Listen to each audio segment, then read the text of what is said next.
Hello and welcome back to another episode of the HRER podcast, where we delve into the world of HR emergencies and scandals. Don't forget to follow and subscribe to HRER on your favourite podcast platform. Get ready for scandalous stories, lessons learned, and a generous dose of advice for HR professionals for navigating the HR landscape. Our goal here is not just to entertain, but also to help you learn from the topics we touch on in order to save your business from its own emergency. An employee has a job description. They've got a rough idea of what's expected of them day to day, but then there will be this clause that says, but you will do anything basically within the reasonable needs of the business. So whatever's asked of you, essentially. What are the worst things that we've come across that people have been asked to do, and actually where is the line? One of my friends had said that she used to have to gauge if it was for the toilet or for the recycling, is it pee or is it pint? The number of staff I have seen walk out and go, that is not my job.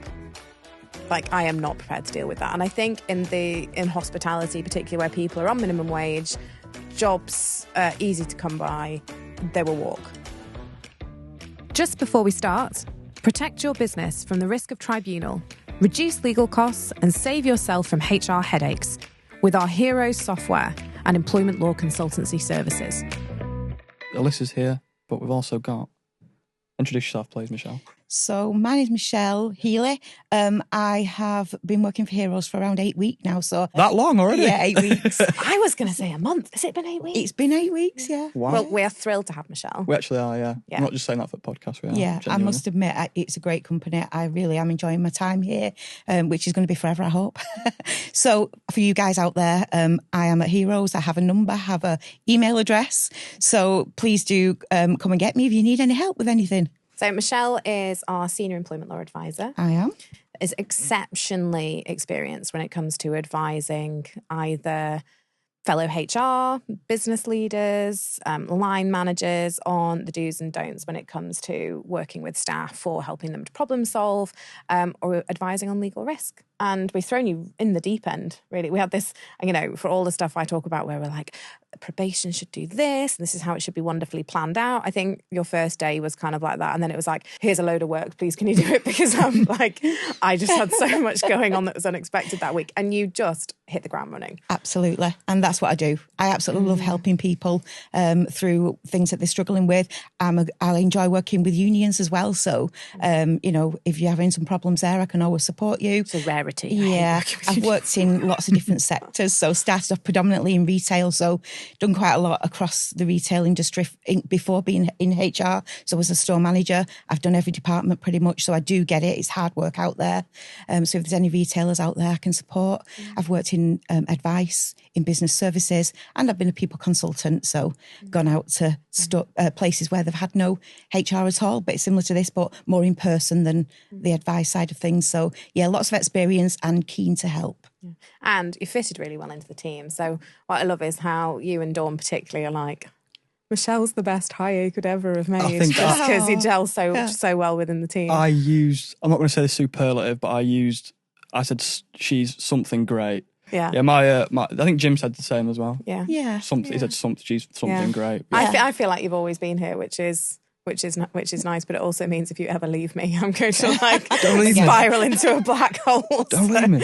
You're going to help us. Well, I say help. We're just going to discuss the bits. Join in. So we are Join in guest where on the I know. podcast this That's week, it, yeah. and it's a messy topic. Oh, Literally this week, yeah. messy topic. So quick trigger warning for this episode. We are going to be talking about various elements that might put you off your food. So we know that some listeners do like to listen during their lunch break or their tea break. So if you're about to eat, have just eaten, or are indeed eating, this might be an episode to maybe wait until you're out walking the dog or driving the kids home, because I'm sure they'll find it hilarious. Because we are going to be talking in the round about vomit, human excrement, and violence in the workplace. So with that in mind, now's your opportunity to switch over to another episode, not to turn us off entirely. But yeah, bookmark this one for another time if you are eating and you've got a sensitive stomach. We're talking about unreasonable duty in workplaces. This is I don't know if I didn't come up with this, but I thought like in clauses, contracts, can't get my words out. In contracts I've had before, it's been like, these are your duties and whatever the business may deem suitable, along them lines. So basically it's where an employee has a job description. They've got a rough idea of what's expected of them day to day. But then there will be this clause that says, but you will do anything basically within the reasonable needs of the business. So whatever's asked of you, essentially. We had a query that came in, which prompted this as an idea. Yes. Which was very quickly followed up by an experience I had on public transport. So maybe we open with what happened on public transport. Go on, I think it's recent, a wasn't great, it? yeah. So it's on the train back from London. And for those familiar with the economy class on Avanti, and for all the various disgusting elements that you come across day to day, this day last week coming back from London really did sort of top it off, where there was an individual sat at a 4-seater table by himself, steadily nailing he had little bottles of vodka, he had whiskey, he had cans of beer, and he was really, really going for it. This guy clearly wanted to sort of find the bottom of everything that he was drinking. And then he fell asleep, and whilst he was asleep, he proceeded to start vomiting. Oh, wow. And it was going all over the table. You could hear it coming in various waves. He woke himself up, to which I then heard him go, "Oh no," and then proceeded to continue to vomit before he then passed out face down on the table. And the train conductor had obviously been informed, or he'd seen it on the cameras, walks down the train, and I heard him on his radio, obviously speaking to someone more senior, going, "Really? Yes. Yeah, I have to do this. Right. Yes, okay." And then he goes off, gets his gloves and an apron and a face mask, and then proceeds to clean it up.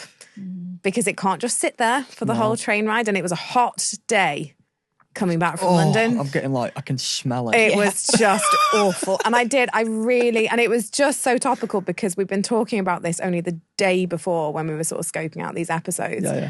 And what you'll typically hear in this is, that is not in my job description. That's not my job. I am not paid enough to do this. Yeah, I've heard that before. And so, we've got this idea of what are the worst things that we've come across that people have been asked to do, and actually, where is the line? We've got some examples here of the worst duties on certain jobs, and I'm hoping you two can sort of clear up whether it's reasonable or not, or we can obviously throw some opinions in there, can't we? What we think and what we'd do, because personally, I'm not cleaning up poo. Well, in the R&LI world, I've actually got some personal anecdotes of stuff that I've had to do, which we'll come on to later. But what about you, Michelle? Is this? Oh, absolutely. So I think my main one would have been in retail. Lots and lots of different things found around stores, on car parks, etc., from dirty nappies to needles to all sorts of things. So it's who is it that cleans that up? So the rule of thumb really is that anybody who is available. So written into their contracts would be any additional duties, and that would be seen as one of the additional duties.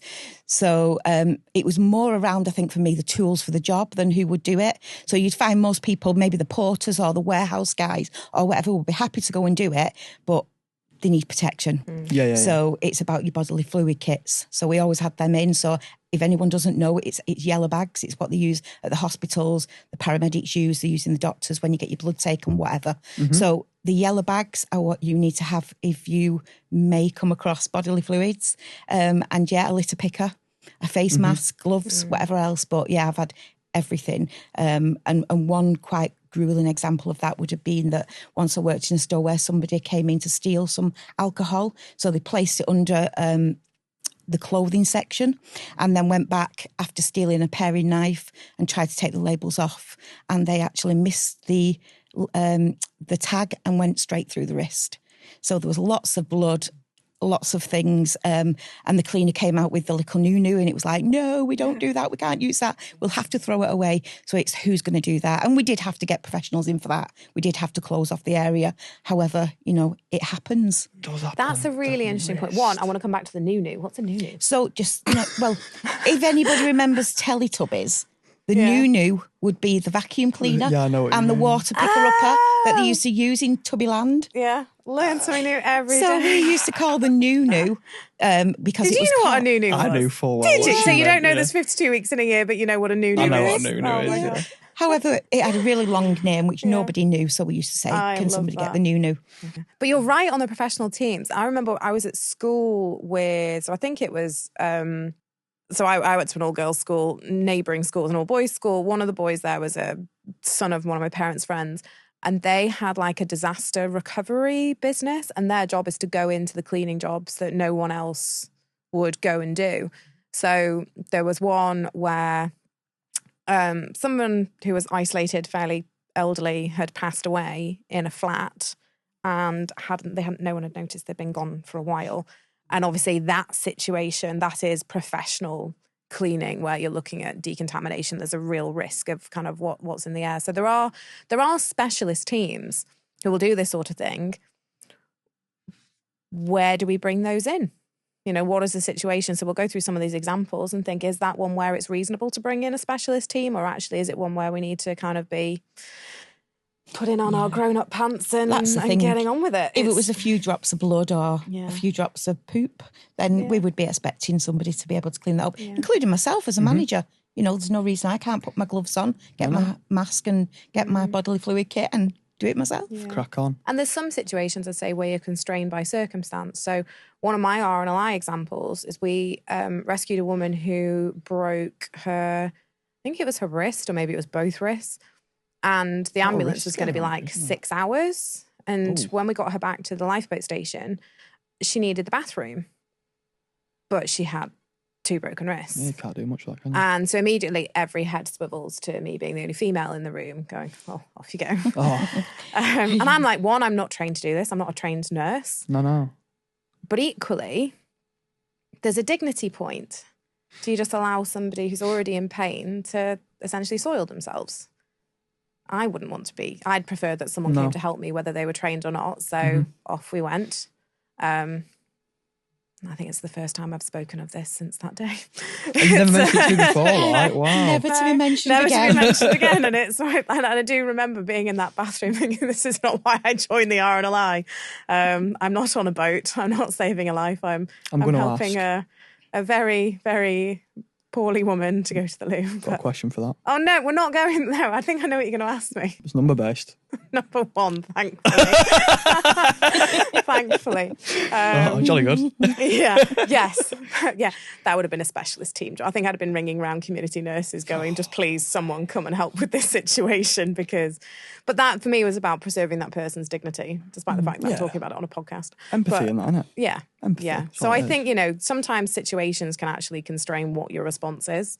That's wild, mate. Yeah. First example, similar to that, cleaners in care homes and cleaning up excrement.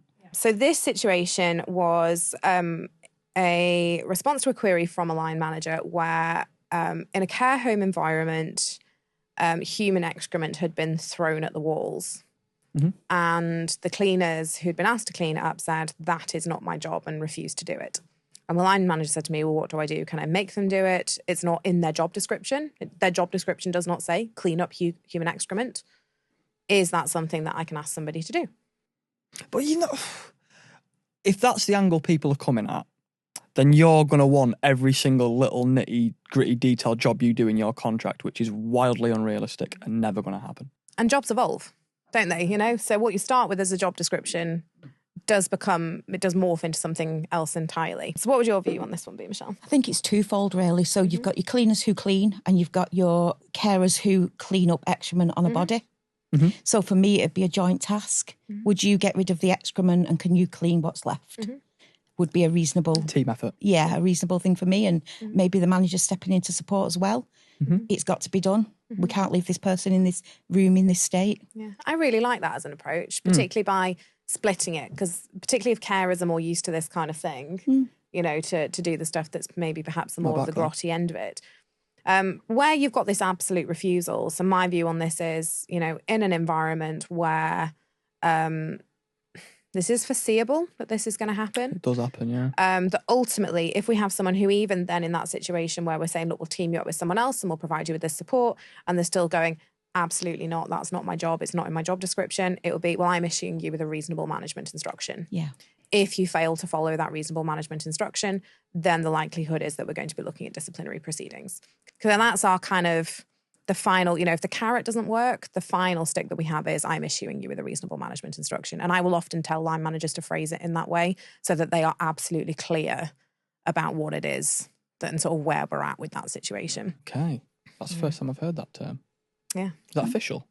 Yeah. That's a thing. People Yeah. say that Yeah. a lot. Yeah. Yeah. I've used it lots. Yeah. Do as you're told. Second one, teenage homes and violent teens. I've kind of got a bit on this. I used to work in SCN education. So do you want to tell us about one of those situations maybe? Yeah, I could tell you about multiple. I was sort of, you have to restrain them sometimes. Mm-hmm. You have to, because prevent danger to themselves, prevent danger to you. So do you want to tell us a bit about the environment? What are these kids? What's the environment that you're in? I use difficulties. That's not. Are these residential homes or daycare? Some of them lived there. Yeah. But a lot of them went to school there. Mm-hmm. And it was like autism, ADHD, some of them had a combination, some were non-verbal, all like some of them quite traumatic past and stuff. Mm-hmm. So there was a reason why they were behaving like that. Do you know what I mean? It's not their fault. But it'd get violent and you'd have to restrain them. We were all taught team teaching, what have you. One specific example I can remember was one of the lads, he got completely out of control and we had to, it sounds bad, but we locked him in a tennis court, but it's a big area and he couldn't really hurt himself anyway, he couldn't hurt anyone else. But me personally, I didn't really mind doing it because they're not very particularly strong or neither am I, but I'm a man, they're boys. So I didn't mind doing it. I found it quite reasonable. But, and this isn't being sexist, some of the women didn't want to do it because, I don't know, they had kids of their own and it was quite traumatic for them. I didn't mind, I'm a young lad, whatever, I've got no emotional involvement in the game at all. I will take on the mantle, fine. So I saw it as more than reasonable. It was part of the job. I mean, back in my claimant days, and particularly for the area of the country that I used to work in where there was a concentration of these schools, I dealt with a lot of people who'd been dismissed for using too much force. Is a thing. And when you break down the situations where you have got, in some cases, they were like 16-year-olds, so they are almost the size of adults. Yes. And there are fist flailings. I remember one guy was bitten on the neck. Real quite extreme violent behaviour where people are picking up objects to hit the carers with. And they were saying, yes, okay, to an outsider, it may look like too much force was used, but I was trying to make that person safe and the people in the working environment and the other children safe. And could be a threat to life. Yeah. Never know, do you? And they were really, really difficult cases because you can see where the employer's coming from because they say, here's the guidance, here's the training that you've had, we expect you to stick to it. But then you have a human being in a situation at work where they do feel that their life and their safety is potentially under threat and they're operating in that fight or flight mode.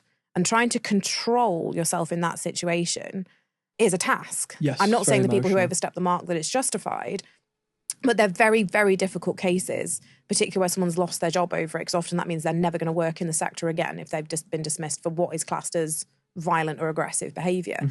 So it's a really, really hard one. And it's a really, really challenging environment, I think, for people to work in. And I'd say, yeah, when it comes to, choosing who is involved in those situations where restraint or perhaps counter behaviour is required. So I think from memory, they'd talk about trying to divert someone first. Yeah, you'd like sort of... Or trying to off. distract or, so there's various other things that you do first. Oh, it's last port of call, mate. Yeah. It's last port of call. No one wants to be gripping up sweaty teenage boys. Yeah. Do you know what I mean? It's not nice at all. Yeah. But they're really, really difficult cases from a legal perspective because it's all very well in an office environment afterwards looking at what someone has done and going, well, that was too much. Whereas in the situation where this is actually happening to someone, the judgment used is very different, whether that's right or wrong. It's very easy to be clinical about it afterwards and break down someone's behaviour when you're not in the situation where you're having to live through it yourself. Oh, I'd go and cry a few times after it. Do you know what I mean? It wasn't nice. I enjoy it. Yeah, and I think in that situation as well, it can depend on what's happening while they're in there. I wouldn't advise anybody to lock anybody in anything. However, a tennis court, quite open, you can still see what they're doing. They can see you. You can talk to them. But if you're going to, I suppose, be confrontational with them, I've told you to calm down, I've told you need to, well, that behaviour wouldn't be acceptable. No. So it all depends on really, how you communicate to them while they're in there. If you calm down, we can let you out. We don't want you in there, that sort of thing. And, not just in the care environment, it's the same across any sector, really. If you're doing a disciplinary, get to know who the person is that you're going to be actually dismissing potentially or giving a warning to. Plan it, where you're going to sit. Plan the exit route. So I've always thought to myself, well, if I need to leave this room, then I can get out through that door, so I'm going to sit there. But if I know that the manager that is actually doing the disciplinary has a problem with this person or they have a problem with them, well, they need to be able to get out and not me, because it's usually them that they'll go for. But yeah, plan. It's very interesting you mentioned there, like how you speak to them. In that same sort of instance of the tennis court thing, there was a few of us like monitoring the kid, but one of the lads who was monitoring him actually got sacked because of what he was saying to the lad. And I was like addressing the situation, and he was aggravating it with his words. And we all I got pulled in for a meeting of like my thoughts on it. We obviously got pulled in for like giving evidence type thing. Do you know what I mean? I don't know the official term for it. I'm not as glad with the knowledge as you two are. But yeah, he got sacked for how he was wording things. It makes me think of, again, it's another train story. Actually, I think it was the same journey as when the guy threw up on the train. Bad journey. But yeah, I'd gone to try and change something with my ticket, and I was queuing up at Euston, and there was a guy who, the best language probably was just kicking off at the guy who was behind the counter. And he was getting more and more and more irate. So I think the situation was because British like to eavesdrop. He had his phone and his wallet stolen. As a result, he'd missed his train because he was faffing around trying to sort out phone and wallet, and his ticket was a fixed ticket. He couldn't now get on another train, but he had no means of paying for another ticket. And basically the answer that he kept giving was basically, computer says no. Like, you don't have a ticket, you don't have means to pay, you can't travel. And so he was getting more and more and more and more irate. And so initially there was some PCSOs, the blue policemen, with him. And then train security arrived. So at one point he was surrounded by 9 people while he was kicking off. The guy behind the counter was staying very calm. And at one point the guy did racially abuse him. The guy stayed very calm, really, really professional. Come on, the guy in the seat next to him stands up, points at the customer and starts laying into him. And I thought, you're going to get disciplined. Yes, you're just defending your colleague and you're trying to kind of step in and, be like, right, you can't talk to him like that. But actually, you've just inflamed this situation and it was nothing to do with you. There was a line manager present who was stood back, just kind of watching the situation unfold, who was there for support. It had nothing to do with the guy next to him. It looked really unprofessional. And I thought, in this entire situation, the only person who's getting, because this guy's just going to get turfed out on the pavement ultimately. Yeah. The only person who's getting in trouble here is you, mate. That is, and it was in view of a full pack. It was packed in there. Oh, no, so in front of loads of people. I just thought, no. And again, the language he was using, he swore at the guy. It wasn't good. Oh, I'm curling my toes a bit. Secondhand professional embarrassment. But wow. Yeah, so I mean, ultimately, in the situations with the teenagers and violent teens, it's got to be someone's job to help care for these people. Yes, people need to be specially trained to do so. I would say in these situations, if they're asking someone who either hasn't had that training or perhaps not enough experience of it, that would be an unreasonable ask. That wouldn't be classed as a reasonable management instruction to deal with someone who's violent, where you don't have that training or at least a level of experience in a slightly safer environment. So it might be that you deal with the smaller kids first or something like that, or shadow someone, or maybe go through some sort of role play or additional training before then you're in the sort of situation which you're describing. Absolutely. Junior school staff potty training children. So this is an anecdote that I've had from a family member who's a junior school teacher. Okay. Of kids turning up to school having not been potty trained at home. And these aren't nursery kids, they are in junior school. That's like 7. Yeah, in some cases. Right. And that the teachers essentially are told by the parents, it is your job to finish the job, basically.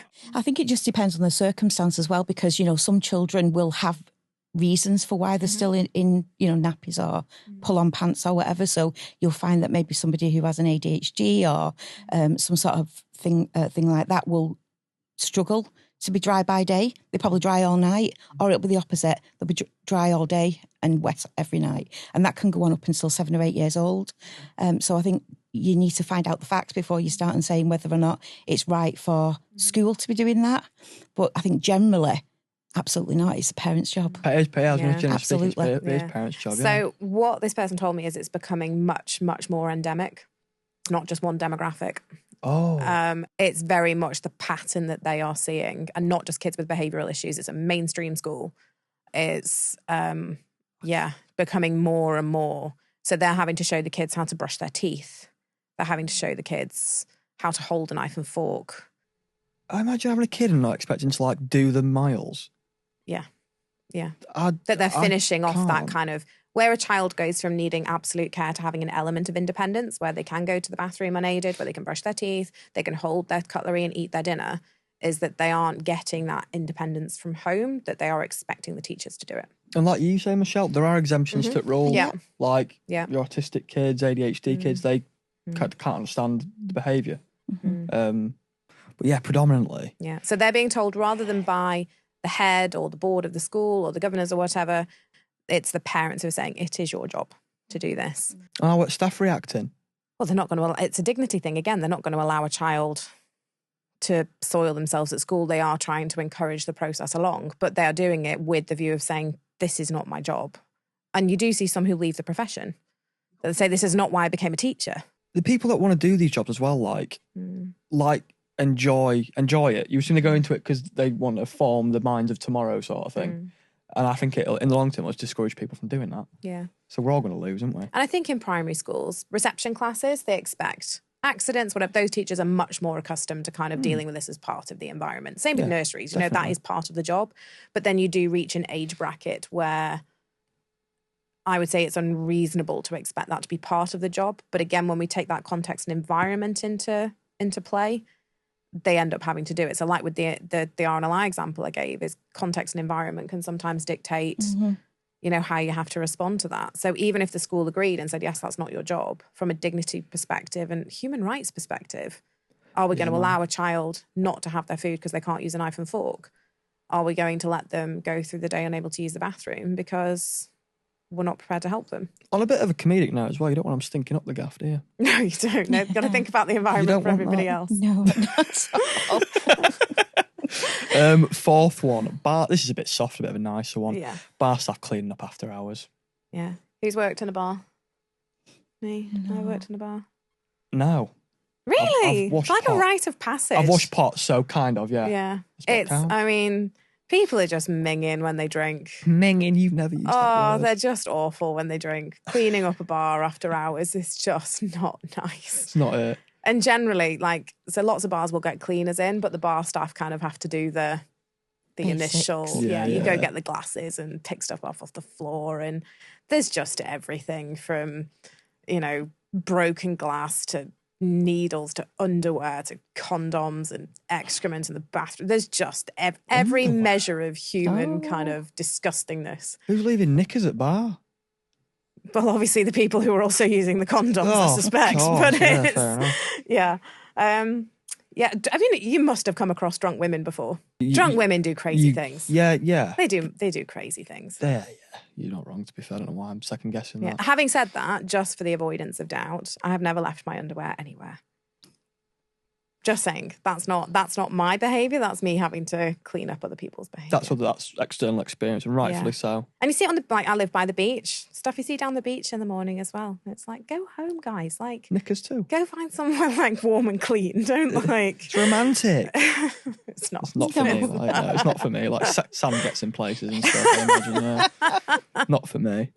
I don't think that one's that bad. Like, it's a bit, like you say, a bit minging. It's probably worse than you realise. Yeah. I could just think, I've never worked in a bar, but I've got friends who have, and some of the stories I've been told have been just minging. And Horrible. especially it's after a night of bad behaviour. Yeah. Where people have been awful over the bar, when people have been abusive, and you just think, you know what, this has been the worst shift ever. Yeah. I'm getting memories back now. And Things then, I've done in bars. yes. And then you have to go and clean up after the cretins who have been drinking in the bar all night. One of my friends had said that she used to gauge if it was for the toilet or for the recycling. Is it pee or is it pint? Oh, you don't know, do you? Your nose does. Yeah. A whiff of that. You wouldn't want to, would you? I think. Yeah. Not for So me. the number of staff I have seen walk out and go, that is not my job. Like, I am not prepared to deal with that. And I think in hospitality, particularly where people are on minimum wage, jobs are easy to come by, they will walk. Yeah. So actually that puts more of the power in the employee's hands rather than the line manager. If we go, well, I'm issuing you with a reasonable management instruction, and your 18-year-old barmaid goes, well, you can stuff your job, I'm going to go work in the bar next door. The reasonable management instruction doesn't mean anything. So in these situations, then it's around, well, do actually we have those really robust professional cleaners that we just bring in at the end of a shift? Or, are we kind of, as line managers in a bar, rolling up our sleeves and helping the staff do it and setting the example to say, well, look, I'm prepared to do this. I wouldn't ask you to do a job that I wouldn't do myself. That's what you should be doing. Fifth and final duty. I imagine, I don't know about you, Michelle, I don't know much about your graduate history, but I know you've had experience. I mean, this one's not just graduate. limited to graduates. This is, anyone who's kind of been in an entry-level role. So this was something that did happen to me as a junior, being sent to pick up dry cleaning for partners, being asked to move their car around car parks so that they don't get pinged for the expensive all-day parking in city centres, and going to pick up people's lunch for them. Seems like a bit of a waste. It's not of why I resource, spent tens of thousands on law school. I'd be happy to pick up someone's lunch, occasionally when someone says, I'm working through. Would you, when you're out, just mind picking something up? But it is not my job to go and pick up someone's dry cleaning or move a car around. However, as an entry-level lawyer, you do it. You're playing the game. Do what you got to do, man. Well, I think I've got one a little bit worse than that. Oh, so when I first went into HR, and I was sort of an interim really, and I had a HR manager, and she was quite high up in the company as well. So she used to send me out for midget gems, and I used to have to take the black ones out because she didn't sweets. Okay. First and new now this. So she used to have me take the black ones out, the licorice ones, because she didn't like them. So I'd go and get them. I'd come in. If she was there, she would leave money on the side. I'd know what it was for. I'd go down to the post office where the sweet shop was, get the midget gems, come back, sit at my desk and put gloves on, take the black ones out and then take them to her. And she used to just go. I'd have been licking the other ones and putting them back in. Yeah. She never said thank you. She never said anything. She'd just go. Wow. Yeah. Though at least that went she on left for you the weeks. money. I remember as a trainee awful, man. solicitor being asked to go get someone's lunch, and I would do, and they'd never give me the money for it. You pay for lunch? And I was on like no money. Yeah. And I think I think it was you I was talking through what my budget used to be like when I first started out, and I was like, You're like one egg on showering and washing my hair in the gym to save on electricity. Yeah. Because the gym was like, it was when Pure Gym was new. It was like £9 a month, so it was cheaper to wash my hair, go to the gym every day, use the heating there, essentially get nice and warm, and then go home. And I used to have a single egg on a tortilla, so I'd make scrambled egg wraps, and that was my tea every night, because I could do a week shop for like 10 quid. And then this partner would be like, can you nip to Carluccio's and go get me? And it'd be like 20 something quid. And if that happened once more than 2 or 3 times, I'd be in my overdraft. Jesus I Christ. never just kind of went, here's 20 quid towards it. Carluccio sounds bougie as well. Oh, it's a nice place in Manchester. It But sounds yeah, bougie, it's man. So that, and it's something I'm always really pernickety about. If someone goes and gets You paid me for food. 12 bites before. Yeah, well, I'll give you a couple of quid for your chocolates, because I'm like, You paid me delivery as well. yeah, You did. yeah. You were like 2 quid Because I think extra. there's nothing worse, even if you can afford it. Yeah, It's I agree. not for a junior to be paying for your lunch. So yeah, I'd say as an entry level thing, you definitely, if someone's doing you favours, you make sure they're not out of pocket for it. I mean, if they're not your parents, you shouldn't be paying for your lunch.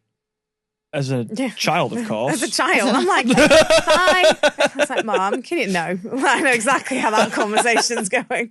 Get gone. No, I'm impressed that your husband made you lunch Yes. and gave you a lunchbox. My husband doesn't make me a lunchbox. That is lovely. Fritz. You did do it for me today. Yeah. And He's on a late shift, so he got up early for me as well. It's a regular thing.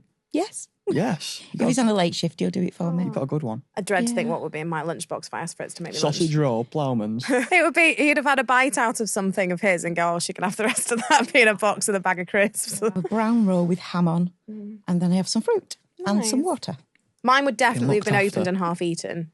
There's no way you can right. handle food without taking a bite out of it first. Oh, So if it's a bag of crisps, they'd Do be you know what? open. I have, because it's a small roll, so I've got 1.5. Yeah. So I wonder whether he had the half. That's where the other half is. There you go. There you go. There's a metaphor there as well, because that's where the other half is, because that is your other half. Yes. That was cool. It was good having you on. That was a nice little layer, I think. I enjoyed speaking to both of you. Good, because I'm here to stay. You are, yeah. We're going to finish your career with us, you told me, which would be Be lovely. But yeah, anything you two want to add before we sign off? I think what we've learned is, well, one, importance of contracts. We've got to make sure that we have that in there about that we've got the right to ask someone to do something within the reasonable needs of the business. If your contracts don't already say that, obviously our software can provide it. And now also we have the ability for people to edit their own contracts within there. We've got the merging functions. We do. It's a Word plugin type thing. So you make your contract in Word with loads of like merge tags and it pulls in data off the employee's profile. Tech speak for you can bespoke your own. Yeah.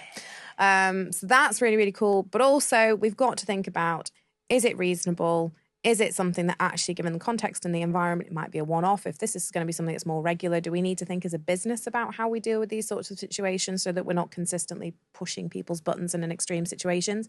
And are we training people and do we have the right equipment? Yeah, and if you're not sure, then we can help. Yeah. We can make the decision for you. And in particular, Michelle can help. I can help, Michelle absolutely. can help now. But yeah, thank you for your time, both. Yeah, it was lovely. Like, comment, subscribe. Cheers. Until next time, we're your hosts signing off from HRER. Take care of your HR and may your workplace be disaster-free. Before we go, a big thank you to you for tuning in and don't forget to subscribe. If you have your own ER stories or suggestions for future episodes, reach out to us at Heroes or on social media or even HRER@heroes.co.uk. As we navigate the maze of workplace blunders, remember that no organisation is perfect, but by sharing these stories, we can all work towards creating healthier, happier and more productive workplaces.